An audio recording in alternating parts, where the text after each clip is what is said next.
আবারও সাইরেনের শব্দ, মানুষের আতঙ্কিত ছোটাছুটি, ইসরায়েলের আশকেলনের আকাশে আলোর ফুলকি।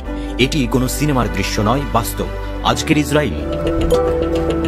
কমাস আগের ভয়াবহতা যেন আবার ফিরে এসেছে। গাজা থেকে 2টি রকেট ছোড়া হয়েছে ইসরায়েলের আশকেলনের দিকে। ইসরায়েলি চ্যানেল 12-এর প্রতিবেদন অনুযায়ী এই 2টি রকেট গাজা উপত্যকার উত্তরের অংশ থেকে নিক্ষেপ করা হয়। তবে ইসরায়েলের অত্যাধুনিক আকাশ প্রতিরক্ষা ব্যবস্থা আয়রন ডোম এই 2টি ক্ষেপণাস্ত্র সফলভাবে আকাশেই ধ্বংস করে দেয়। ফলে কোনো হতাহতের ঘটনা ঘটেনি। তবে হামলার পরে যে আতঙ্ক ছড়িয়েছে তা থামছে না। চারিদিকে সাইরেন, মানুষজন নিরাপদ আশ্রয়ের দিকে ছুটছে। এর আগে বৃহস্পতিবারও গাজা থেকে ইসরায়েলের দিকে ছোড়া হয়েছিল 3টি ক্ষেপণাস্ত্র।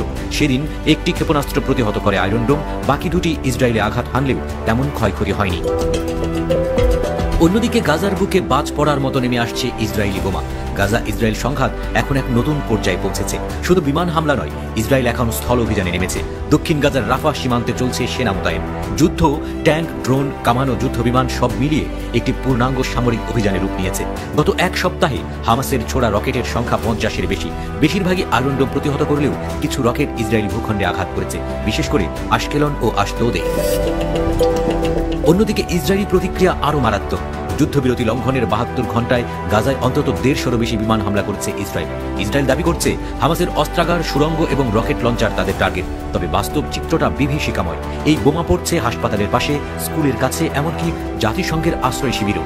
নিহতের সংখ্যা হাজার ছাড়িয়েছে। গাজার স্বাস্থ্য মন্ত্রণালয় বলছে নিহতের 1/3 শিশু।